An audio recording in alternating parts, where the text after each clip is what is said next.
আসসালামু আলাইকুম সবাইকে। আশা করছি আপনারা সবাই ভালো আছেন। আলহামদুলিল্লাহ আমরাও ভালো আছি। ভিডিওটা আপলোড করতে একটু লেট হয়েছে, তার জন্য সরি। আর সবাইকে ঈদের অনেক অনেক শুভেচ্ছা। আপনাদের ঈদ কেমন কাটলো তা কমেন্টে অবশ্যই জানাবেন। আর ঈদের দিন কোথায় ঘুরতে গিয়েছিলেন তাও কমেন্টে জানিয়ে দিন। ভিডিওটা ছিল ঈদের পরের দিনের। আমরা বাইরে খাওয়া দাওয়া করার জন্য গিয়েছিলাম। প্রথমে গিয়েছিলাম লা ভিস্তাতে।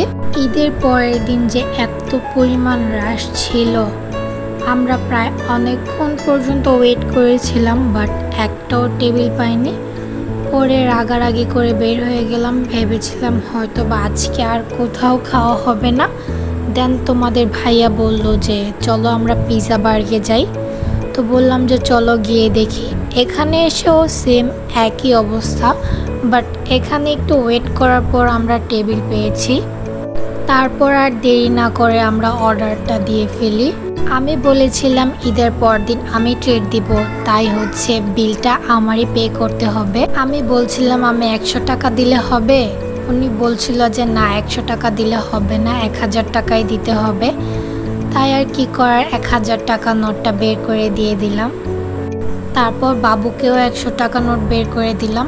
ভেবেছিলাম বাবু হয়তো বা আমাকে টাকাটা দিবে, বাট এটা কি হলো, সে তার বাবাকে টাকাটা দিয়ে দিল। এরপর 30 মিনিটের মতো অপেক্ষা করেছি। দেন হচ্ছে আমাদের বড়লোকের পিৎজা এসে পড়েছে।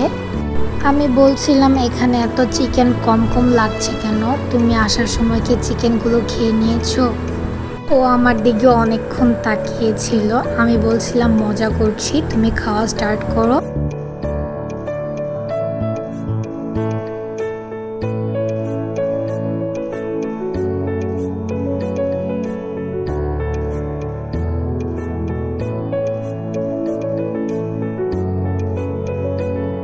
তারপর ও একটা স্লাইসের মধ্যে বেশি করে সস আর মেয়োনিজ দিয়ে দিয়েছে, বলে এটা খেয়ে দেখো তোমার কাছে ভালো লাগবে।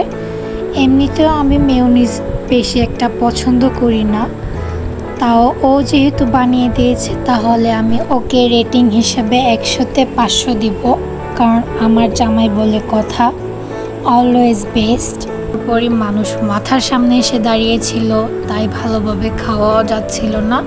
তাই তাড়াহুড়ো করে খাওয়া দাওয়া করে এখন বাসায় চলে যাব। পুরো ভিডিওটা দেখার জন্য আপনাদের সবাইকে ধন্যবাদ। সবাই ভালো থাকবেন, সুস্থ থাকবেন, অ্যান্ড অবশ্যই আমাদের সাথে থাকবেন আর অলওয়েজ আমাদের জন্য দোয়া করবেন।